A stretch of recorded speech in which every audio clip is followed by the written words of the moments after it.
Hello, everybody. Dave Neal here, stand-up comic, and this is a Love is Blind finale recap, specifically talking about Micah and Paul. If you didn't watch the episode, get out of here. We're going to talk about what happened and when Paul knew it was a no. Follow me on Instagram at DNeals. For bonus content, go to patreon.com/Dave Neal. And the Hit Podcast had its biggest day ever yesterday. If you want to check out a therapist talking about the different dynamics of all of these relationships and if love is really blind, I have my interview with Dr. Dan Strakowski on the official interview, the full-length interview on the podcast, bachelorrushhour.com. Okay, so Shelby is not Micah's friend, is a post here on Reddit.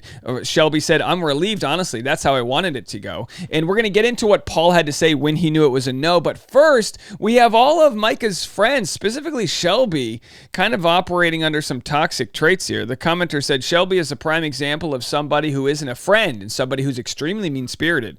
The way she was smiling while her supposed best friend has just been shown up at the altar and saying that's the way she hoped it went. Yeah, well, I will agree that sometimes when you have someone who's not happy with their life, or if your friend group is all single, they might not want you to get married. They might not want that subtly deep down. They could be your friend, but of course we all bring our own baggage and weight into a scenario. And some people even said, hey, maybe Shelby is in love with Micah. That could be it too, but I don't think that's the case. What do we know?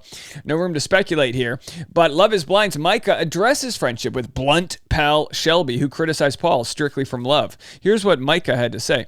I think the thing with Shelby is she does not put anything lightly.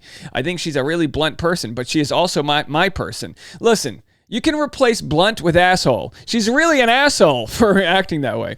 She's my sister. She's my best friend. I think everything that she did came strictly from love, and she did not want me to get hurt. Well, look, there's plenty of people who thought, hey, I don't think this process is going to work for you, but I support you either way. It's almost like the dads did a better job supporting their sons and daughters on this show than the friends did. And maybe the dads are naive and the friends know that this is all BS, but either way, she said, if she didn't think Paul was the right person, she was going to say something. But I did have to take everything that she said, of course, with a grain of salt because she didn't know our whole story. Yeah, Shelby didn't like Paul from the get-go. So Paul shows up all excited to meet the love of his life's friends, and all of her friends are really toxic. Maybe Paul is like, I don't know. This is going to be kind of weird. Anyway, Shelby made no secret of her feelings about Micah's whirlwind relationship with Paul after they met on the Netflix show. Of course, we know Paul said no. And we have a couple of clips here. It's, they do these media blitzes where they get interviewed by Us Weekly and People and Extra and all these places. So it all kind of sounds the same, but let's just have a listen. Made the decision, as soon as it came out of my mouth, that's when the decision was made. So, and even though you let Paul go first, did you really think that he was going to say no?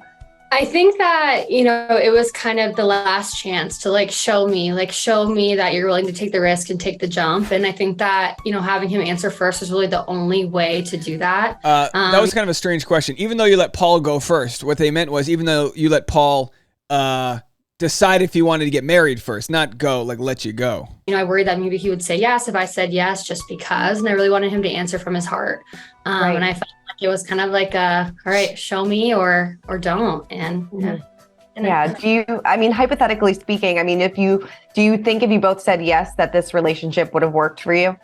There's no way of telling. I think that we were both willing to put in the work. And I think that we would actively try. And if we were meant to be together, then we would still be together. I know we would put in that effort. There's no way of knowing. Right. But also, how many people know a month into their relationship? You know what I mean? Like if someone put a gun to my head and said, do you want to marry this person? I'd say, whoa, hold on a second. I've just memorized their middle name. Let's wait, So love is blind in some cases, Brett, Tiffany, some cases you go, whoa, this looks like it was really meant to be. And then in other cases, it's like, well, let's harvest the fire a little bit. It's still in its infancy. In some relationships, you bring enough of your own toxic traits into it that you need to work those things out, and it takes a little time. It's not always about the other person. It's like sometimes you got to wrap your head around your own issues. Maybe Paul's not there. Maybe he would have gotten there in a year. Are you happy that now that you've been a few months out of this, are you happy he said no? I wouldn't say I'm happy he said no or angry still. I think that what was supposed to happen happened. It didn't work out. I'm sure there's other paths that we're going to go down and there's a reason for everything. When you were up there and she asked you to go first, were you hesitant at all? Did you think maybe I was about to say yes? Yeah, no, I was super torn, incredible, up until the very moment. And I hadn't made the decision, as soon as it came out of my mouth, that's when the decision was made. And, what?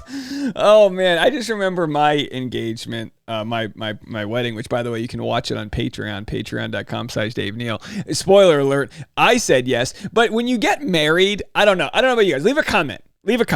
Has anybody who's gotten married wondered if the other person was going to say yes or no at the altar?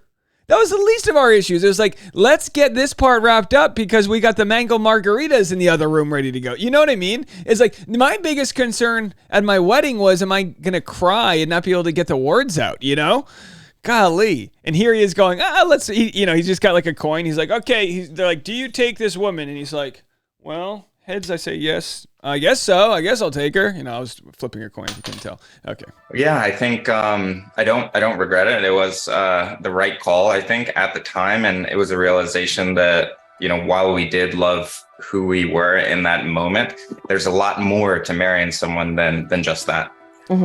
All right, let me tell you something. If you don't know until you're going to get to the altar what you're going to say, from the great world of Randy Jackson, it's a no from me, dog. You know what I mean? And speaking of hustle, it's a Saturday, folks. I'm in sunny Southern California. I'm going to the beach after this. Can we hit the like button? There's a tip option too if you want. You can give me a tip for covering Love is Blind. I won't judge you. Or you could just join the Patreon. Either way, now we have essentially the same conversation happening on Extra. In the end, and I like the way that you handled it. You wanted Paul to answer first at the altar. Now I know as women, we have our intuition. But what was it that made you Anyone with good intuition wouldn't go on these shows. But either way, we love Rachel Lindsay. say, you know what, I want you to go first? And were you expecting that answer or were you shocked? Yeah, I know. I really said Uno reverse. Well, the thing is going up to the altar, it was really hard. I knew something was off. All right, so there's her friend, right? There's the friend here. Let's go back to the other. Let's actually turn the audio off because we essentially heard all the same stuff already. But let's take a look at the reactions from the audience here because that's what it really comes to. They all got dragged there. Look, see, here's one of the friends, right? That's not the look. I'll be honest.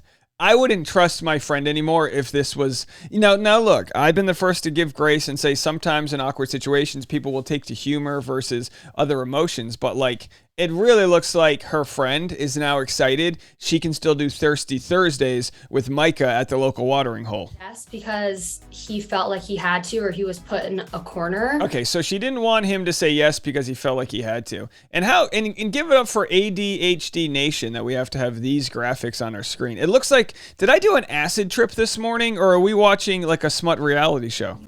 Stepping into the real world and navigating things with Micah, when did you know you were going to say no at the wedding? Because he's like, when I met Shelby, that's when I knew. I know you were probably feeling that prior to stepping up to the altar. Moving in together, it really felt organic. It felt really normal. It felt organic. We had 30 cameras watching us. We stayed at some IKEA showroom of a condo. It felt good, but it was a very slowly developing slow burn, I think. Okay, so it was a slow burn, and then he gets to the altar and he decides to say no. Look, you don't just marry somebody. You marry their family. You marry their friends.